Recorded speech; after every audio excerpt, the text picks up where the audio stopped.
Are you curious about Gestalt language processing? You are not alone. Join me, Corinne Smoose, and Speech Therapy PD for our podcast, The Gestalt Get Together.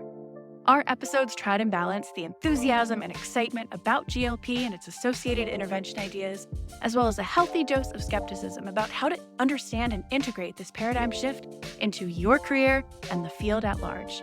We hope that you can get together with us to learn more about Gestalts. Welcome to the Speech Link. I'm your host, Shar Beauchart, and I invite you to listen and learn practical strategies from experienced experts to take your therapy to the next level.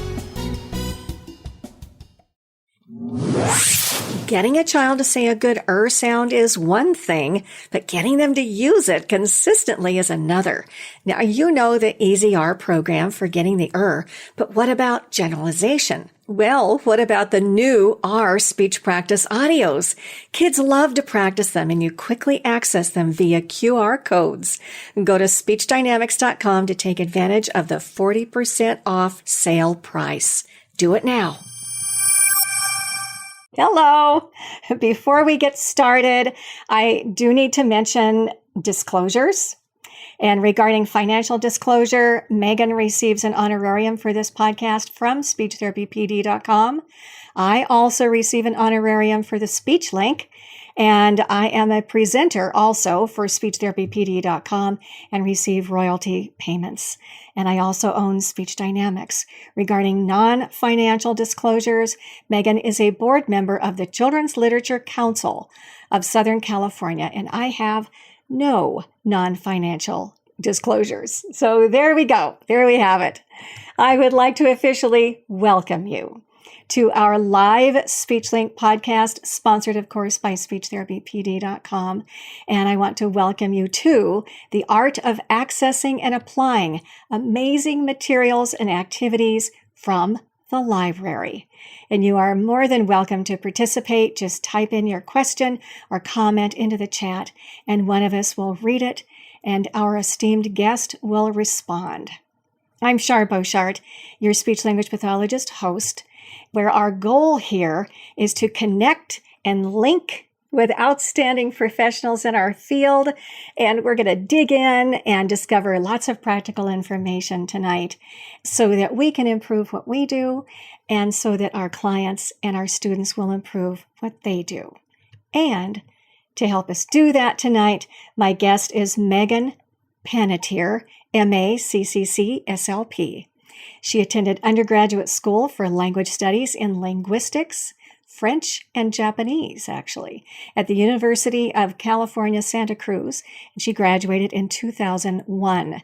She earned her graduate degree in communication disorders and sciences from California State University, Northridge, in 2006.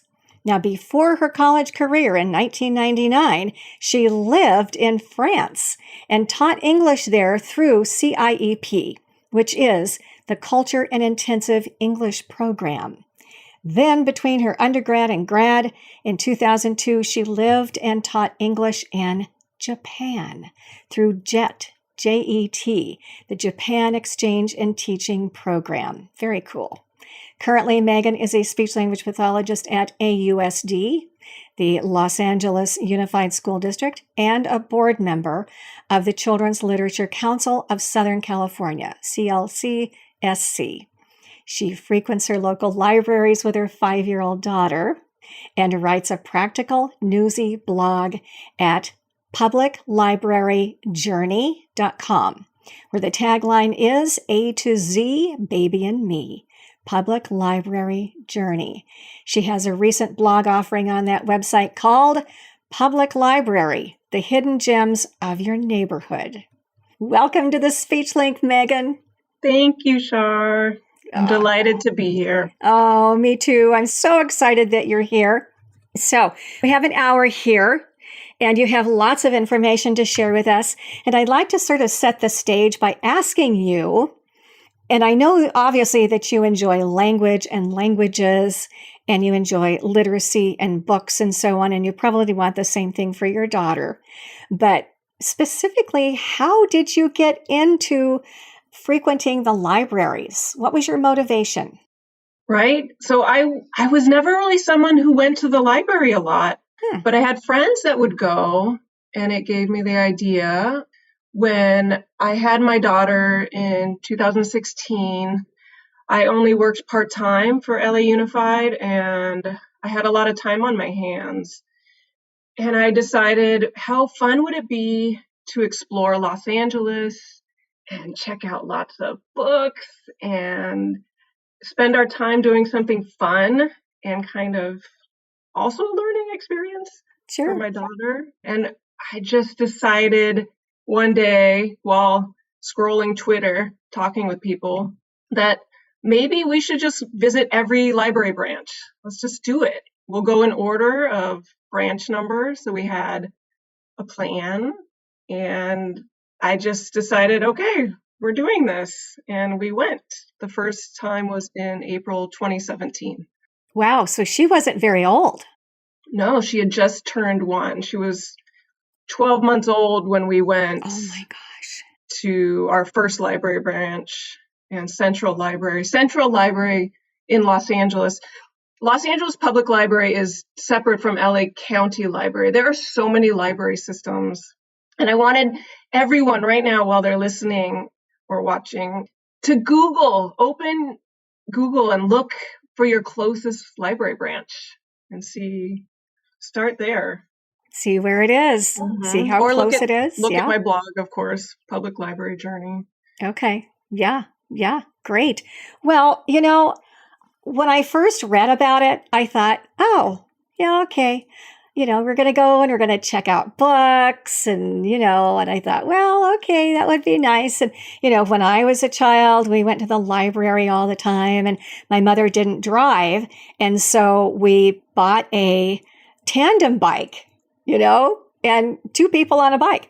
And so I was on the front, crazy. My mother trusted me and she was on the back and we biked. Oh, it was probably maybe 3/4 of a mile. And we biked to the library frequently. I mean, like a lot, probably at least maybe 2 times a week.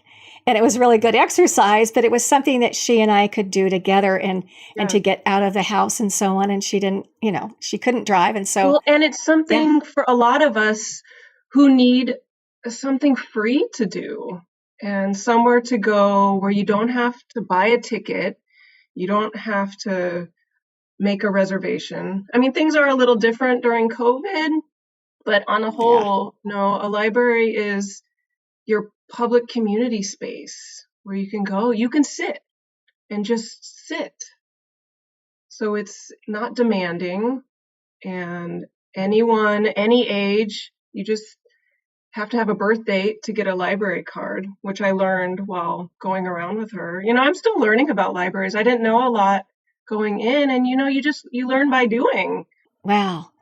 I know talking with you, there's so much that I don't know about libraries.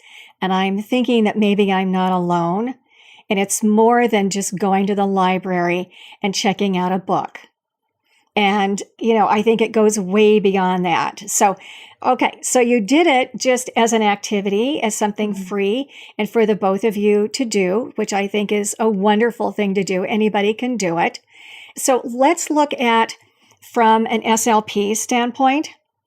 And literacy certainly is in our scope of practice.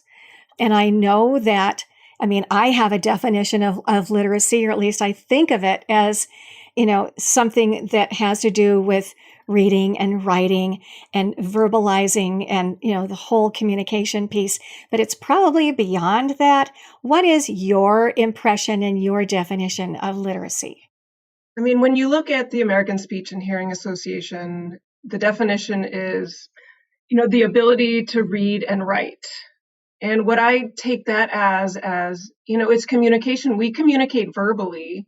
We have expressive language. We have a receptive language. I see reading and writing as core communication skills. I think about my AAC users, augmentative alternative communication. Sometimes the written and reading forms of communication are the only way someone communicates. So it's not an optional piece of our scope. It's a big part. And a lot of students I work with in Los Angeles Unified are students that a lot of students cannot read well. And that is a big part of their communication disorder. And what I find a lot is that parents need tools. And when you describe our field, which is so great, we forget that we can work with other people, that we can ask for help, and parents need more than just us, more than 30 minutes or 60 minutes a week in a group. The parents need carryover where they can practice this same sort of communication. It's just communication in print form, which is huge in the world we live in. We have to be able to communicate in print form. I mean, look at all the texting going on, or even computer games where lots of students I know with Roblox and Minecraft, you have to type things. This goes beyond access to academic curriculum. It is how we function in the world. Yes, it is. And we forget that these libraries are right down the street. Yes. And that can help us. Yeah, sure.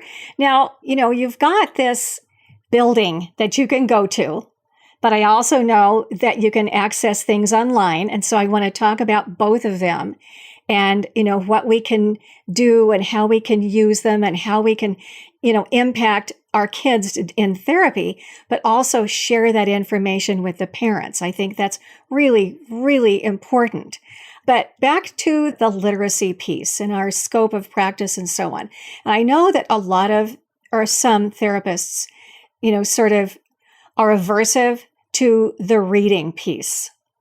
And, that's not part of our scope of practice. I do not consider myself a reading teacher, but if a child can decode but is not comprehending or cannot process it or not remember it or reflect back and verbalize what they just read, then, that's kind of where I come in. And going to the library or getting books or any of the other things that you're going to be talking about, it seems like that would be a really great opportunity to build on the language information and also stimulate a love for words so that they want to do more of it. Have you kind of found that as well? Well, and so much of our job as a speech language pathologist is creating communication opportunities, right? We do that in the therapy room. We do that if you're at the hospital. You do that there. If you do it in the clinic, you're creating communication opportunities. And what I find is that children and adults need naturally occurring tools.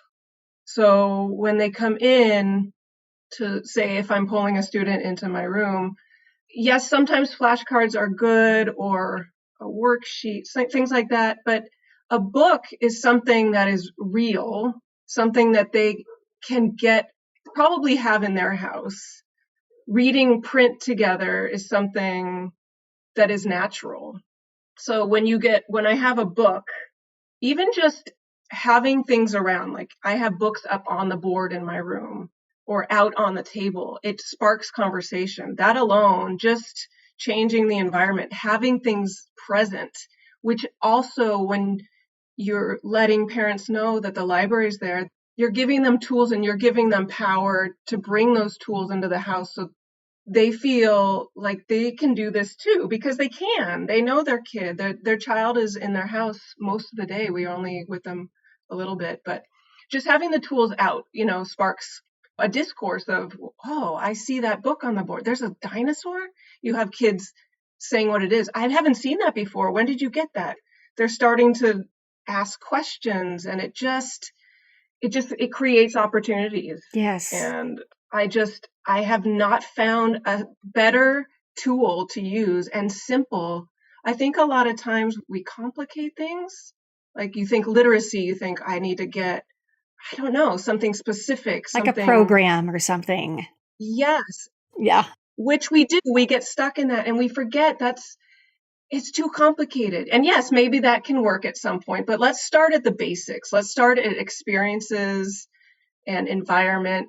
We're just having tools present and getting kids used to seeing books not even as therapy but as fun. Mm-hmm. And as something, I mean, I even beyond books from the library, and that sparks, I have things like I usually have a water bottle or something. I mean, you can work on literacy skills. I mean, that's just like emergent literacy skills is identifying the letters. And sometimes kids say, oh, that's an S on, your sparkling bottle of water. Yes. Just getting them, you're playing, even games that you might have in your room, take advantage of the packaging, or even if they might have their backpack with them, they might have the name written on their backpack or their jacket, or something might be on their shirt. Like incorporate everything. Yeah. Like everything's a tool. Yeah. See, and that sounds like really good advice for parents too. And I'm sure that you have planted seeds with your parents and encouraged them to go to the library, either online or in person. Do you have kind of a hierarchy that you use to kind of share with the parents to sort of ease them into it? Like you just mentioned, okay, check out and find your library. That's probably step number 1. Yeah. Number 2, go get a library card or a couple of them. Yes. So I just want basics, because when there's too many things, they don't do it because it's overwhelming. There's too many things. And it's not just parents, it's other speech pathologists. I've done some in-services to encourage other SLPs, teachers, to get a library card and use it. Just what a great way for us to get therapy tools that teach different things, that teach time. Like I have this book or this magazine or this CD for 3 weeks. And when that time is up, we have to return it, which can be hard for some students that want to do the same thing every week. But when we talk about it's almost, you're helping them become part of a community and a society, being a citizen where you can check something out and you can use it and know that you have to take care of it because it's not yours. You're borrowing it. And then when we're done, after however long, 3 weeks, an actual physical book, we have to return it. And it's probably similar in most library systems, that in a specific library system, you can probably return it to any branch within that system. So when Riley and I, my daughter, when we went to all these branches, which started as a great idea and then it just got hard because it was a lot of driving, but it was worth it. And we could return books to any branch. But kids learn that there's a timepiece and, executive functioning, that there's a date where we have to return this and someone else can borrow it or we can get it again.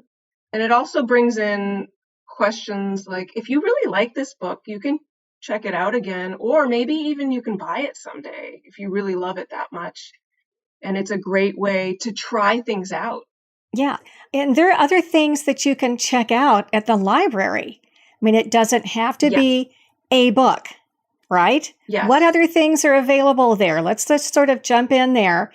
And I know that these are things that you would share with the parents, and then also you would implement in your therapy as well. And so I want to get to the therapy as well piece, but let's talk about collaborating with the parents, because so many times I feel like, okay, I have to do my language activity and I have to do like vocabulary enrichment and I've got to work on the syntax and, here comes the grammar and all of that. Mm-hmm. And, I'm hard pressed to generate homework, but I need to do that. I need to encourage the language interaction at home. And so I can say, okay, parent, here's what we're working on. But then I can also say, hey, try the library. And here's some things that you can do and check out and, see what activities that are there and so on. So what else do we tell that parent? So it's kind of like you're giving secret homework, that they don't see it as homework, right? Okay. Where I don't usually give homework out because I just don't, but I recommend visiting the library because it's fun. Mm-hmm. And there's a great article from Sherry Robertson called There's a Book for That. Yes. It's great. She's amazing, PhD. It's through the ASHA Leader. Sure. She was ASHA. And if you don't have access to it, I can email you. She was ASHA president a couple of years ago. Yeah, she's a great gal. I have followed her work for years. I really like her. She's very practical oriented. I mean, I've, enjoyed her thoughts and her information even on doing Reader's Theater. And I'm a huge Reader's Theater type person. But yeah, so I really like her. So yeah, I know what you're saying. Well, and that she talks about, they're convenient, they're no cost if you're going to the library, there's no screen.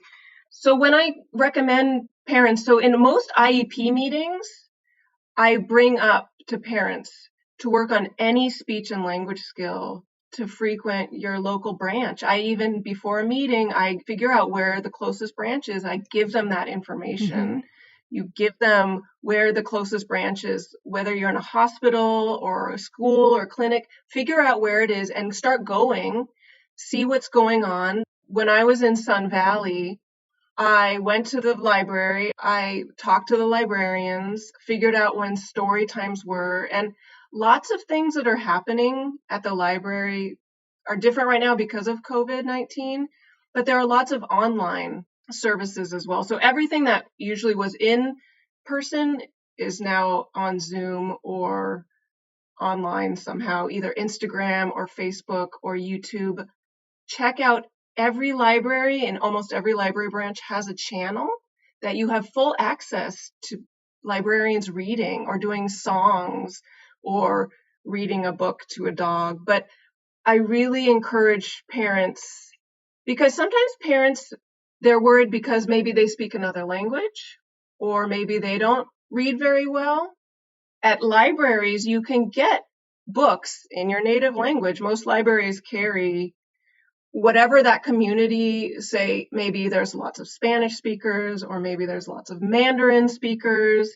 The libraries really cater to the communities. So those materials are available in native tongues. You can read to your child or your grandchild in the language you feel most comfortable with, because you're creating that joint attention. And that time that you're reading with your child or grandchild, you're creating love, you're creating trust, all these things on top of the language skills that you're going for. They're just benefits. Sure. It's sneaky therapy. Sure.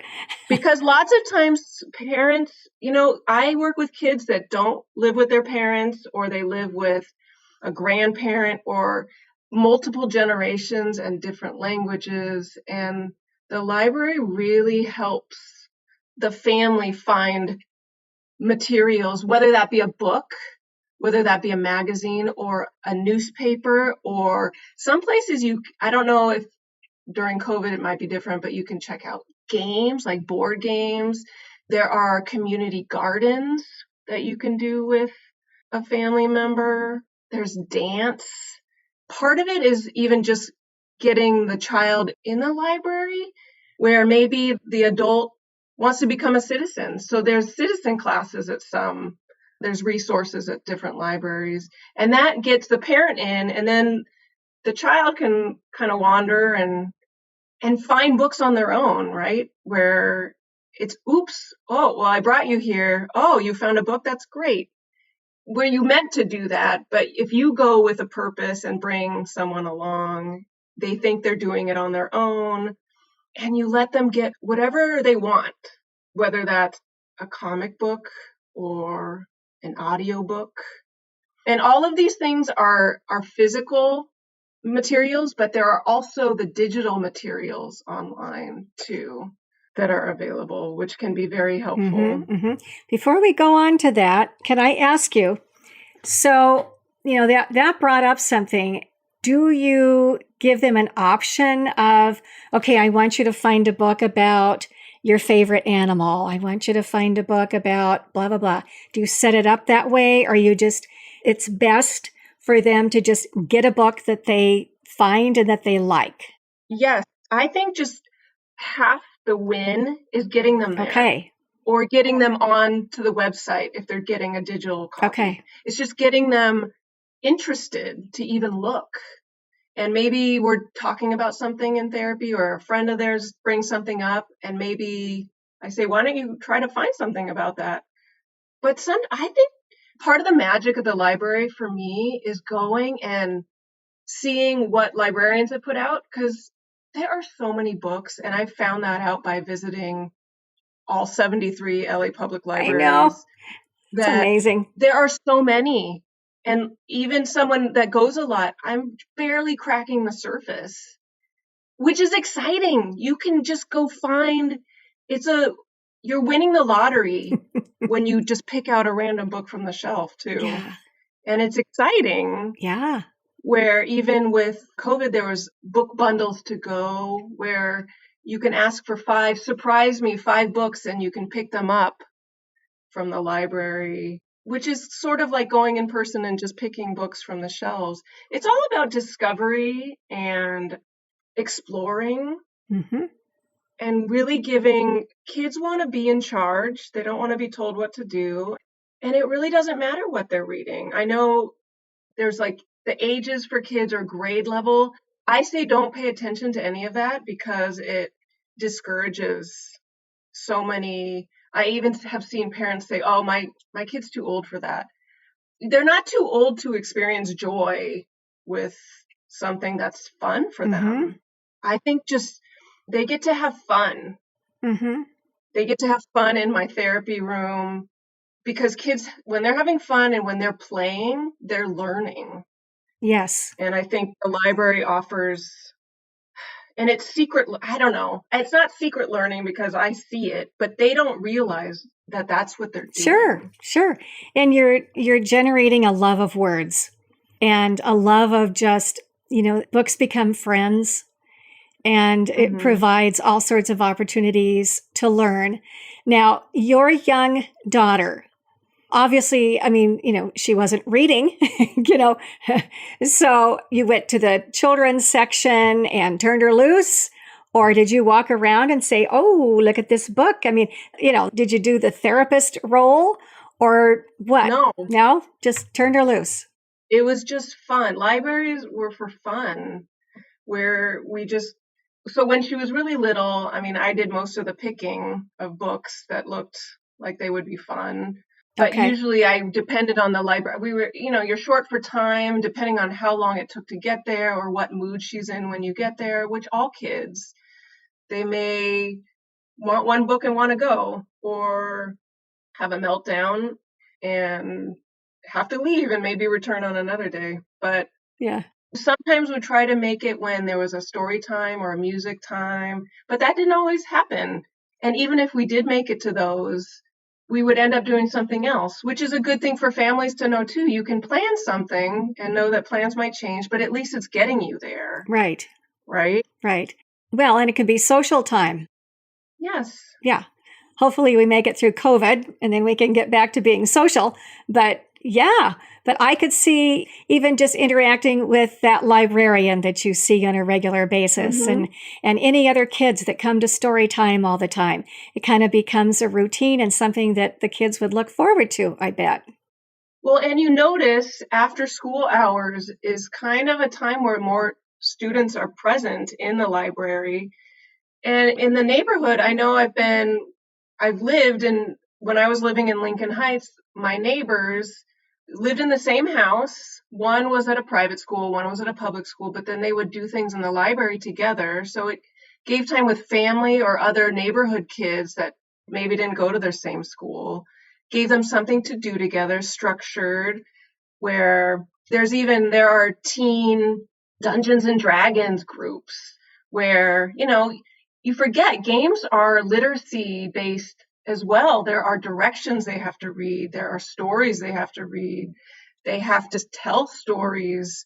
And we forget that such a big part of language learning is outside the therapy room, that, families are starved for tools, and it's so good that it seems unreal that there's this place where you can go and just sit and read a book, or just sit.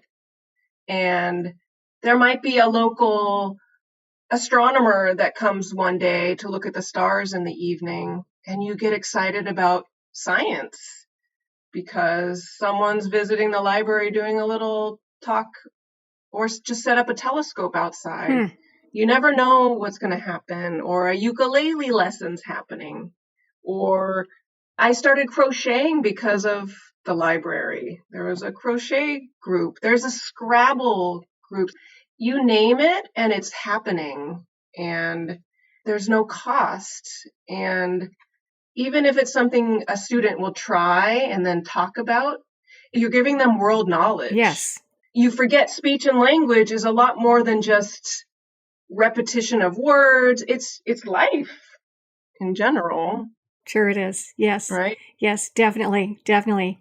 So do you work with parents, staying on parents here for a couple more minutes? Mm-hmm.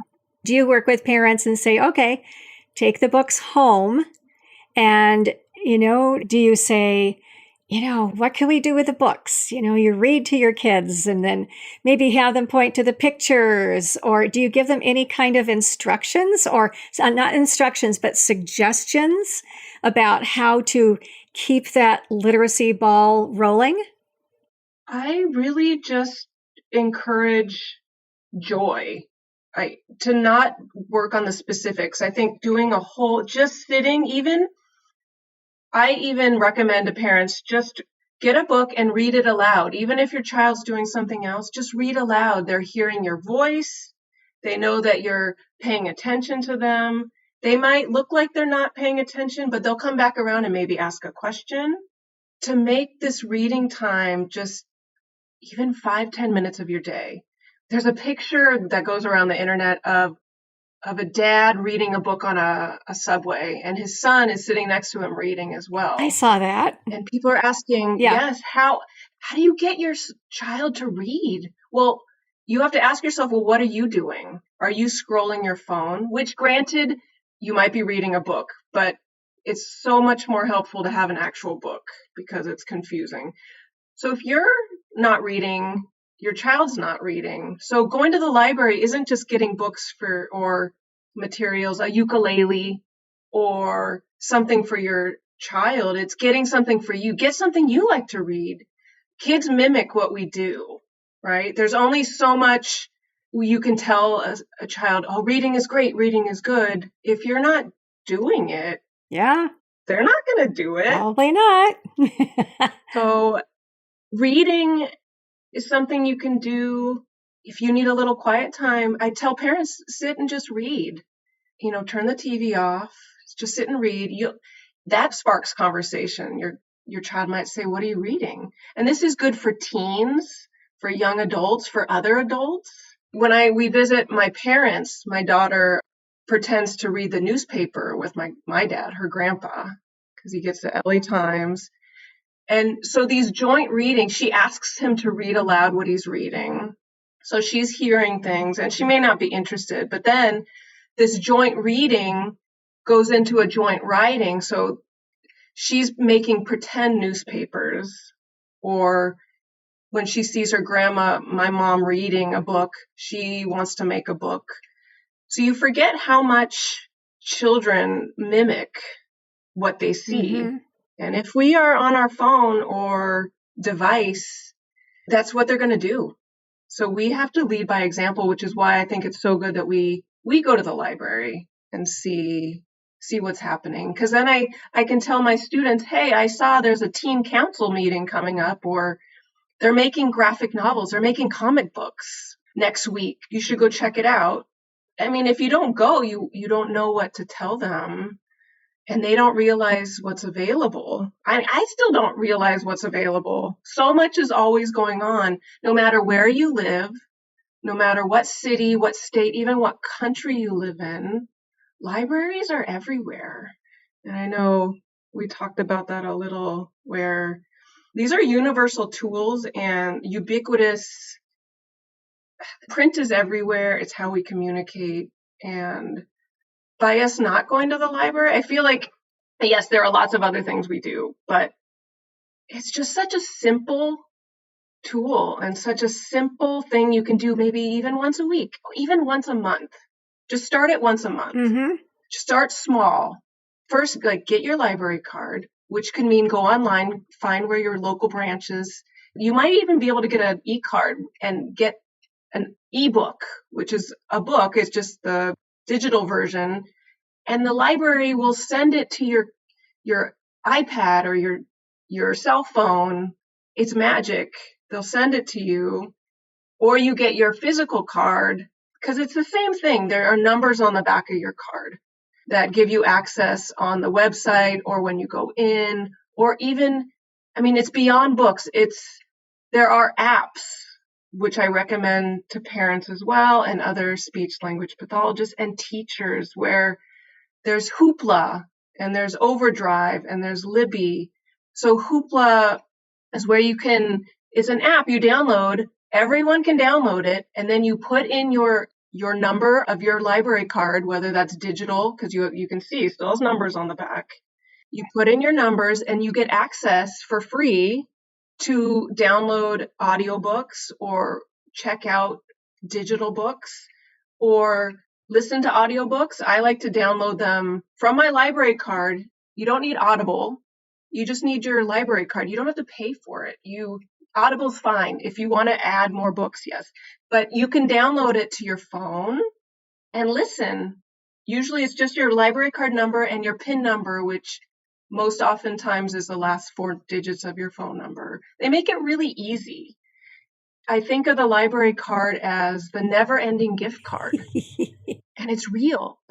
And when you remind parents and other colleagues to use their library, you're giving them access to their community, beyond books, where, I can read a list of other activities happening in the library that if you look at your public library, I use LA Public Library as an example because that's the one I know the best, but I'm near Glendale and Burbank and Pasadena and LA County, and I have cards to each of these places. So I have lots of gift cards because you run out, you only have a certain amount each month. Oh. But the more library cards you get, you can, there's Canopy with a K, Kanopy.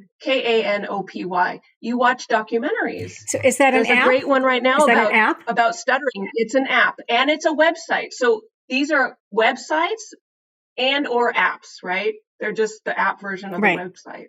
Right now with Canopy, you can watch, there's a great documentary about stuttering, When I Stutter, it was actually directed by one of the LA Unified School District therapists. You can watch it for free with your library card number.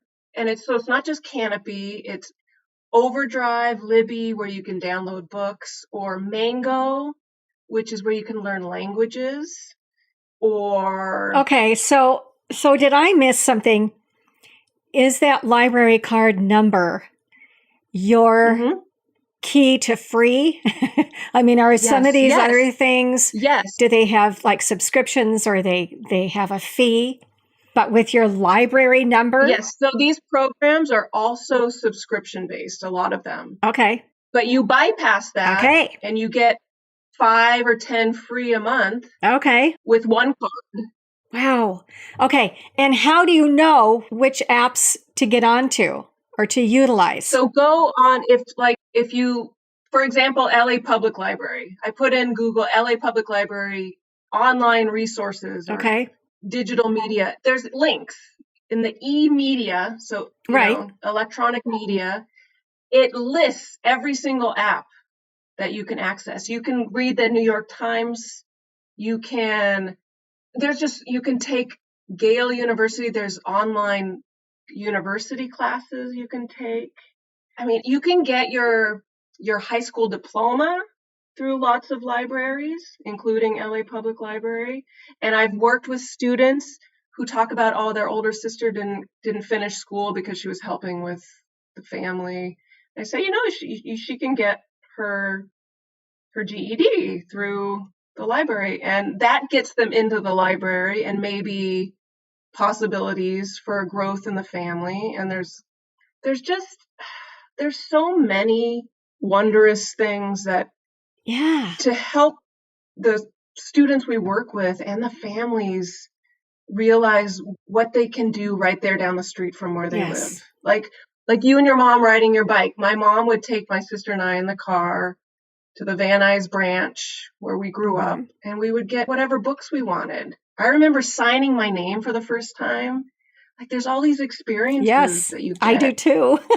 I remember that. I was just so proud of my library card. Oh my gosh. Yes, it was a red letter day. I think the library had reptiles one day from the zoo. Just, it's so much more than, words on a page. It's really, you're giving experiences, good experiences, hopefully. Yes, definitely. Definitely. So let's bring this closer to home to school. You are a public school speech language pathologist. How do you implement some of these things in your therapy? That's one question. Do you utilize the public libraries? Do you use the school? And I know some of them don't call them libraries. They call them media centers, but they're still libraries. Do you utilize the on-site library media center? Do you work with and talk with teachers about this type of thing? I mean, how do you do that in that school environment? That's a great question. So pre-COVID and COVID, I used to go in and read a book. That would be you can do a professional development without really letting them know you're doing a professional development. Because a lot of some teachers don't want someone coming into their classroom. But a soft way is to do a book reading, which is you demonstrating, expressive language where you're showing print, depending on the text and the punctuation, you change your voice. You're working on voice. Or you could get stuck on words and you're showing how to get out of, through fluency, where I get nervous and I sometimes fall on my words. And then you're, figurative language, all these things, and where you're reading a story aloud and asking the kids to say, do you have something like this at your home? Or what just happened? And people, they're raising their hand, they're answering comprehensive questions. You're working on all these skills by doing something fun and regular, because this is something they do anyway. And I try to do that with the teachers. What's hard with school libraries is a lot of, at least elementary school libraries, aren't funded well in California. So we might have one day a week, which is another reason to really, I like working with a librarian. And I ask the kids when they're going to go to the library and to tell me about the book, bring the book with them. Tell me about what book they got to incorporate. Because librarians know a lot. I mean, part of what we need to do as professionals is work with other professionals. And I talk to teachers, what books are you working on, or what words are you working on? And I try to get books that have those words. So they're seeing it in another context. So there's lots of carryover going on. We're all working on similar things at the end of the day. Right. But the way we address them is different. Okay. On Zoom, you can do this on Zoom too, where I would work with a whole special day class, and I would work with the whole class, a lot of times having a book, either a digital book or a physical book, where, it's getting them the literacy skills of just identifying, seeing print, like where your eyes are on print. There's a Judy Montgomery and Barbara Moore. I went to an ASHA conference where they were talking about literacy, where so much is getting, eyes on print to get us all comfortable with print, and to remind kids that they're code breakers. I tell kids they're superheroes. They get to learning to read is a superhero. I know I did not make that up, but it gets kids excited that they're translating, they're code break. They all know what coding is. And those are things you can do at the library too. There's coding classes where they get together, There's even pen pal workshops that get kids, to socialize with other kids, and in writing. And I tell lots of kids, we make our own little books called zines, like magazines. It's short for magazine. And there are zine libraries where you can make a book and actually have it be part of your library branch where other people can check out your zine. So so there's a written communication part where you can do art and writing and getting these literacy concepts to be fun. Sure. I guess that's our job, to make this all fun and to trick them. We want it into learning. Inviting. Sure, we Yes. do. Exactly. So you kind of sound like the library resource person. Do you send information like, okay, there's going to be the reptiles down at the library next week? Do you ever email, like to your parents or the teachers or anything? That might be kind of a nice outreach kind of thing that Sometimes. I don't know. I know people get tired of emails, but I laugh because I'm always someone saying, are there any tickets left to this? And they say, oh, all the tickets are left because, people don't go. They forget. All these amazing events are happening. Someone from the Jet Propulsion Laboratory here in, Pasadena, Los Angeles is talking about stars, but no one knows it's happening because it really doesn't seem real. But it is. So sometimes I do let parents know, on Thursdays, there's a read to dogs happening either in person or online, which is a great way for kids to read without any judgment. And it's cool. Anything with, pet related. Sure. So what does that mean? It's grab a book and grab your dog and you sit there and read to your doggie?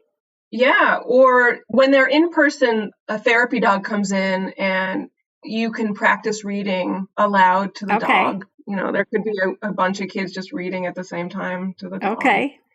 It's getting where you're not saying, oh, you read that wrong. You're just letting them read. You're letting them make mistakes and remembering how fun it was to read to this dog. Yeah. And that'll just give you inspiration and motivation to keep doing it. Mm-hmm. I try to remind families and teachers what's happening. Yeah. So do public libraries, have like a month in advance kind of thing so that you can see their calendar? Mm-hmm. A lot of them have upcoming events. If you put in your, go into, I keep saying Google, but whatever search engine, put in your local public library, and it comes up. There'll be upcoming events, and you could click on that, and then that usually gives you related events. And there's so many. There's a LA Los Libros festival coming up that's online this year. I think it's September 24th and 25th, where there's book readings by authors and illustrators reading books in English and Spanish.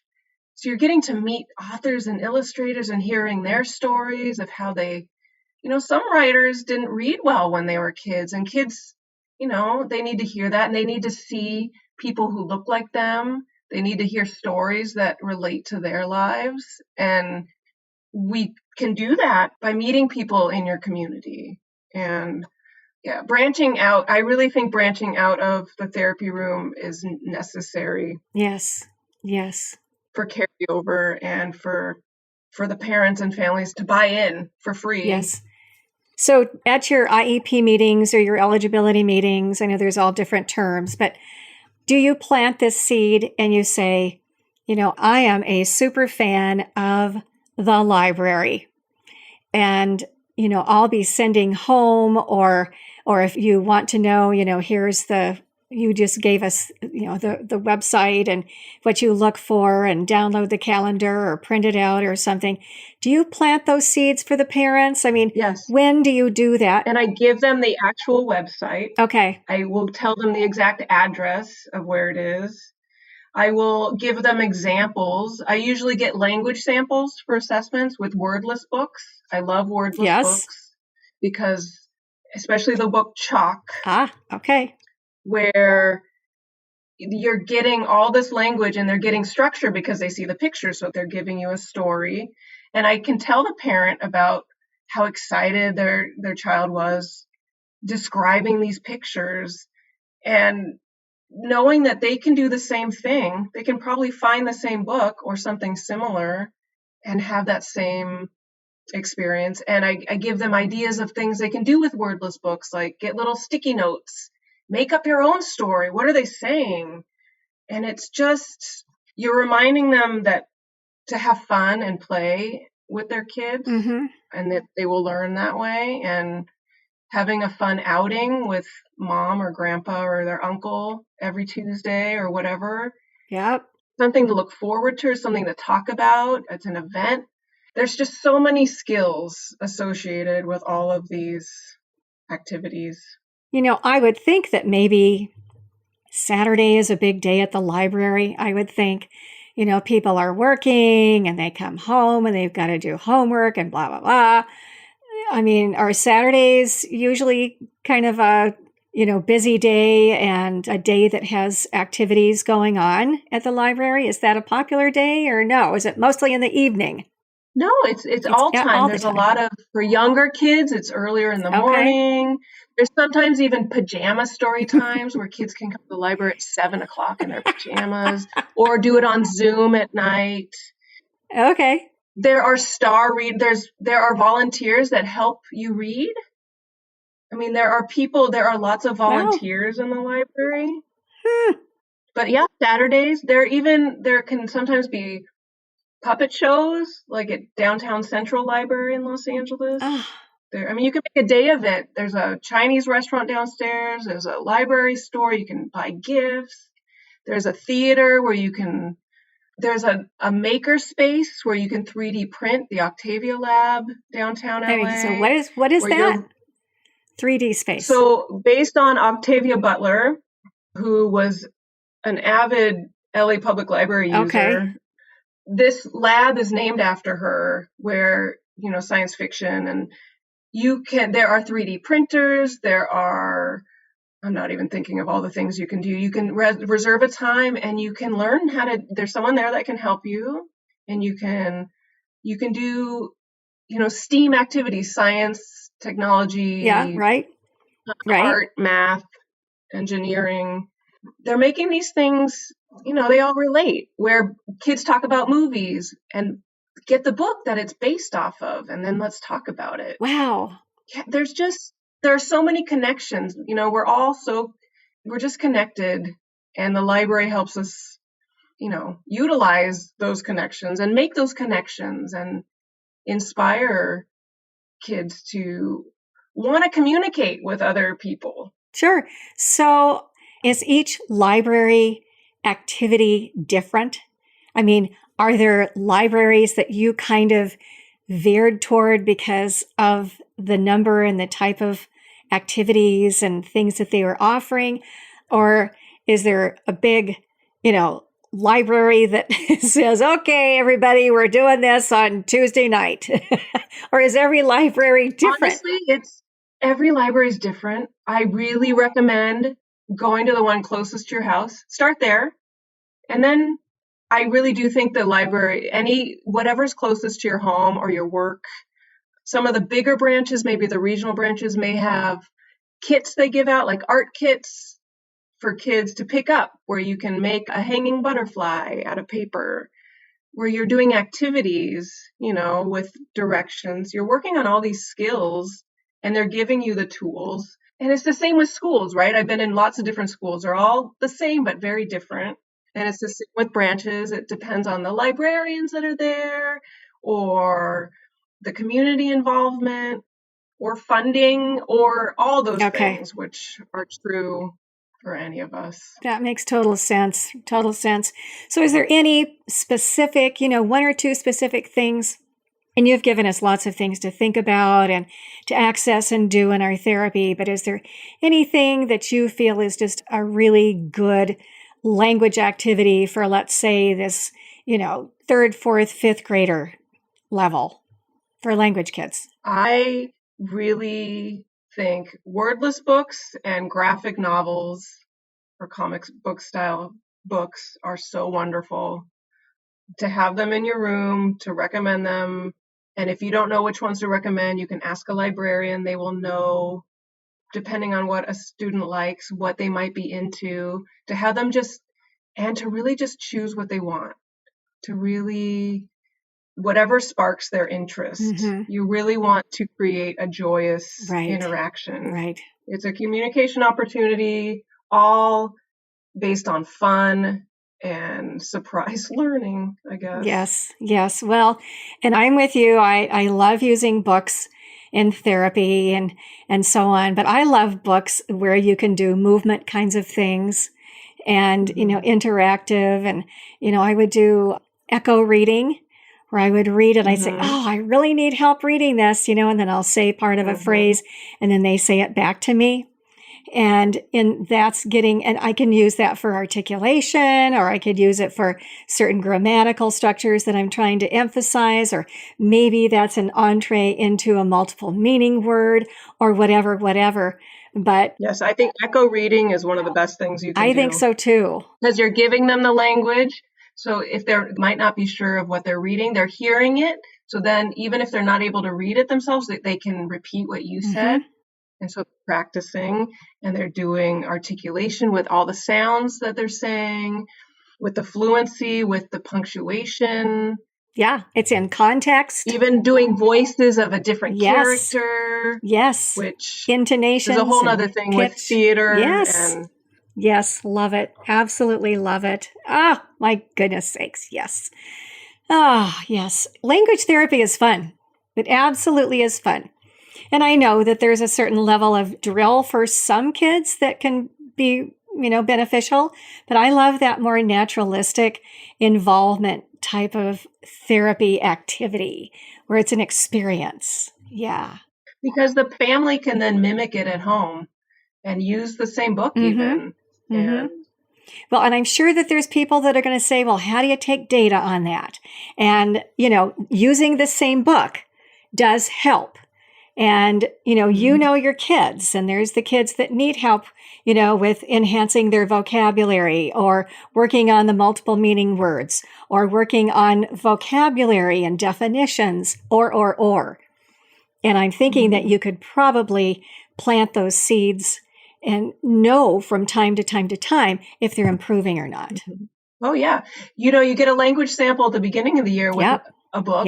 Use the same book 6 months later, see what kind of story they tell you that time and see how their language has grown or their articulation. There are so many ways of secretly assessing, but not really letting them know that that's what you're doing. Oh, of course. Yeah. Yeah. And repetition is great. I could go on and on about books, and that is not all what I use, but it really is my main go-to. Sure. I don't blame you. I don't blame you at all. I can change my therapy materials every week or every month, every 3 weeks. Something really resonates, I can get it again. It just depends. Sure. Or tell the student, go get it. I just returned it down the street. Maybe you can get it. Ooh, there you go. That's a good suggestion too. Ooh, good. Oh, Megan. Okay. All right. Well, this was amazing. Thank you so much. You are Miss Library. I mean, of course, you went to 73 of them. You and your daughter went to 73 of them. You said to me the other day that your daughter, she just went into kindergarten. Is that right? She did. So she's 5 years old now. She's still not reading, but she's recognizing letters and can write her name. Sure. And she does ask to go to the library. So instilling that love just helps all those skills grow in a fun, natural way. It's a great foundation. Yeah, definitely. Well, thank you so much for sharing all of your great, I can't call it material, but it's amazing resource so that you can access a gazillion materials so that you can apply it in your therapy or help the parents to apply it at home. And I think that is a huge piece. I'm thinking that's something that I missed the boat on. Okay. If I were back in the schools, I would share this piece with my parents, every parent. Even I would write something up or maybe send out a mass emailing or something so that I give teachers a copy of, there's a book for that by Sherry Robertson, and I staple a map from our school to the closest library and give them how to get your library card. Like, you need sometimes you just need a nudge. Yes. And it's not like you don't know that the library exists, but you forget. You just need reminded. Yeah. It's no big deal. And I meet a lot of people in their 40s like me who don't have a library card and want to know how to get one. So we go and get one. And no one's going to shame you. No one cares. Just go get one today. It's no big deal. There you go. I love it. Thank you. Thank you, Megan. Thank you so much. Thank you. Thanks for having me. Also, I hope people go to my publiclibraryjourney.com. Oh, yes, to get please do. More ideas, please do. More ideas. Please do. And you know what? I also wanted to mention here that you have an interview that you were interviewed by the Los Angeles Public Library. And all of you, Google in Los Angeles Public Library. This mom is visiting all 73 library branches. And it was the December 22nd, 2017 issue or whatever. And it's online and it has a video. And you can see Megan there responding to the questions and so on, sitting there in the library. So I thought that was with Riley. Just a year and a half. Mm-hmm. Oh my gosh. That's pretty special. Yeah. Well, thank you so much. I just hope everyone goes and renews their library card. Sure. Well, I'm going to go. Well, I have one already. I mean, one of the first things I did when we moved here was I went out and found the library. And we're in a little town, but we've got this big, gorgeous library. And I was like, oh, I hit the jackpot. So I love it. I want to travel the world by visiting public libraries. There's libraryplanet.net, where it's a crowdsourced travel guide really for libraries all over the planet. Oh my gosh. And you can, when I went out of town, I went to the library. You forget, you can do that anywhere you go, anywhere in the world. Look what you started. I love it. I love it. Well, thank you. All right. Well, I kind of need to wrap up here, but I do want to thank everybody for being here and for tuning in and for continuing to get the word out about the SpeechLink podcast. As you know, it's visual here at speechtherapypd.com. It hasn't always been, but now it's visual, and you can get your CEUs and also learn your practical information. And in a few days, the audio version, the audio only version of this episode will be available for free on all the popular podcast apps like Apple Podcast and TuneIn and Podbean, etc. So tell your friends or go back and listen to it again. And I greatly appreciate all your positive comments and your reviews and your support. And as you may know, the SpeechLink meets every other Thursday at 7 o'clock p.m. Eastern. And next time we meet is September 23rd, same time. And Dr. Brian Jick will share an evidence-based practice podcast within our research studies and strategies episodes called Posture, the Missing Piece in Speech Production. I really like his research. He is the one where I gleaned the phrase lateral margin, bracing of the tongue for a lot of our speech sounds. So he's the one that wrote those bracing articles. Okay. So he's going to be with us in a couple of weeks. That's going to be pretty fun. And as you already know, just log into your speechtherapypd.com account, take the quiz, do the eval, and print out your certificate. And do know, everybody, do know that you are greatly appreciated. And I appreciate all that you do for your therapy kids. Thanks so much. We'll see you next time. Bye-bye. Bye, Megan. Bye. Thank you so much. I'm thrilled you tuned into the SpeechLink. I hope it was helpful. Just leave a quick review and subscribe to be part of a select group that receives every episode. For CEUs, go to speechtherapypd.com. And for everything else, visit sharboshart.com. There's free materials, articles, books, and my blog, Therapy Matters. Thank you for all you do. See you next time.